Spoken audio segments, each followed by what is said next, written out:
عزیز طلباء و طالبات، اردو زون میں خوش آمدید۔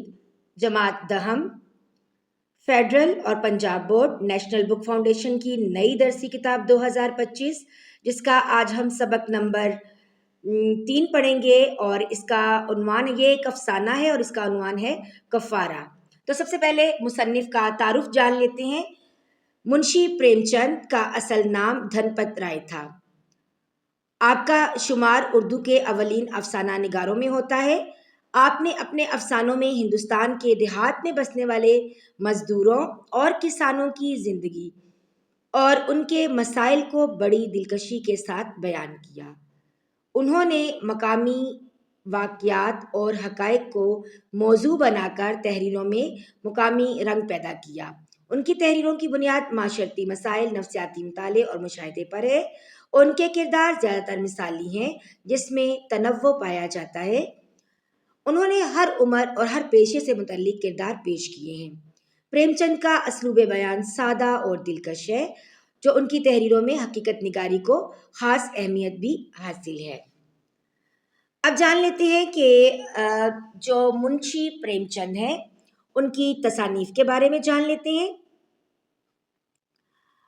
ان کی تحریر کی سب سے بڑی خوبی یہ ہے کہ وہ زندگی کے حقیقی پہلوؤں کو بڑی سادگی سے بیان کرتے ہیں۔ پریم چند نے اپنی تحریروں میں معاشرتی مسائل اور انسانی فطرت کو بڑی باریکی اور خوبصورتی کے ساتھ بیان کیا ہے۔ تو یہی بات ہمیں ان کے اس افسانے کفارہ میں بھی دکھائی دیتی ہے۔ ان کی تصانیف میں جو افسانوں کے مجموعے ہیں وہ ہے سوز وطن، زادیرا، پریم پچیسی، پریم بتیسی، پریم چالیسی اور واردات، جبکہ ان کے ناول جو ہیں ان میں میدان عمل، بازار حسن اور گیودان وغیرہ شامل ہیں۔ تو یہ تو ہو گیا مصنف کا ایک مختصر سا تعارف۔ اب اس سبق کے یعنی اس جو افسانہ ہے اس کا مرکزی خیال جان لیتے ہیں۔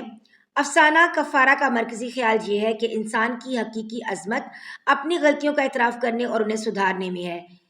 بابو مداری لال کا کردار اس حقیقت کو ظاہر کرتا ہے کہ جب انسان دوسروں کی کامیابی پر حسد کرتا ہے تو صرف وہ دوسروں کو ہی نقصان نہیں پہنچاتا بلکہ اپنی بھی بربادی کا سبب بنتا ہے۔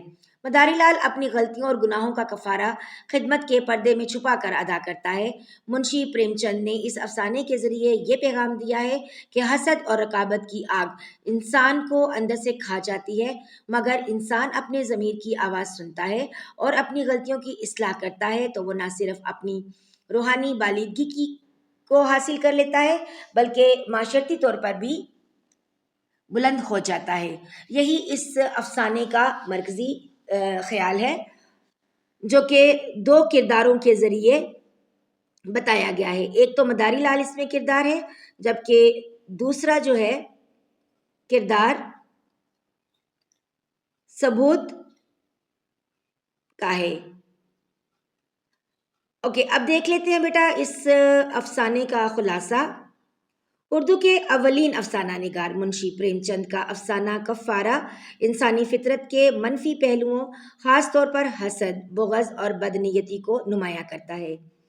اس افسانے کا مرکزی کردار بابو مداری لال، جو کہ ڈسٹرکٹ بورڈ کے ہیڈ کلرک ہوتے ہیں۔ انہیں دفتر کی طرف سے اطلاع دی جاتی ہے کہ ان کے نئے سیکرٹری صاحب کے لیے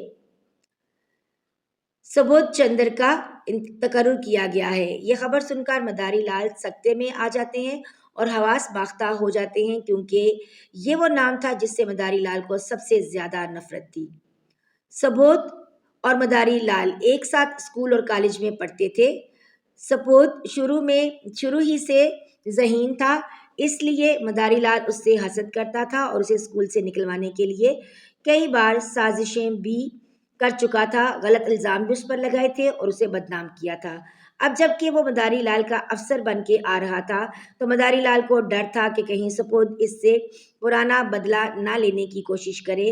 مداری لال نے دفتر کے لوگوں کو سپودھ سے بدظن کیا تھا، لیکن سپودھ نے آتے ہی اپنے اچھے برتاؤ کے ساتھ سب کو اپنا گرویدہ کر لیا۔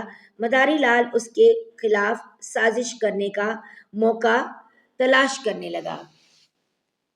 تو یہاں تک تو یہ پتہ چلتا ہے کہ 2 کردار سبودھ اور مداری لال جو ہیں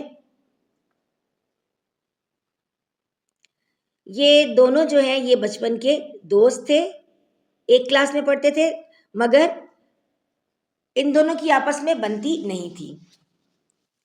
ایک دن جب سبودھ کے دفتر گیا تو وہاں کوئی نہیں تھا اور سبودھ کی میز پر 5,000 روپے پڑے تھے۔ مداری لال نے وہ اٹھا کے اپنی جیب میں ڈال لیے۔ بعد میں سبودھ نے ان پیسوں کی تلاش بہت کی کیونکہ وہ دفتر کے پیسے تھے جو کسی ٹھیکیدار کو دینے تھے، لیکن جب وہ رقم نہ مل سکی تو ایک رات سبودھ نے اپنی ندامت، بدگمانی اور ذلت کے ڈر سے خودکشی کر لی۔ مداری لال کو جب یہ پتا چلا تو وہ سبودھ کے گھر آ گیا اور دیکھا تو اس کے 2 چھوٹے بیٹوں اور ایک لڑکی اور اس کی بیوہ سے مل کر اس کا ضمیر اسے ملامت کرنے لگا اور وہ بہت پشیمان ہوا۔ اپنی غلطی کی تلافی کرنے کے لیے اس نے احسان اور خدمت کو اپنا شعار بناتے ہوئے سبودھ کی آخری رسومات کا سارا خرچہ خود کیا اور پھر اس کی بیوہ اور بچوں کو اپنے گھر لے گیا۔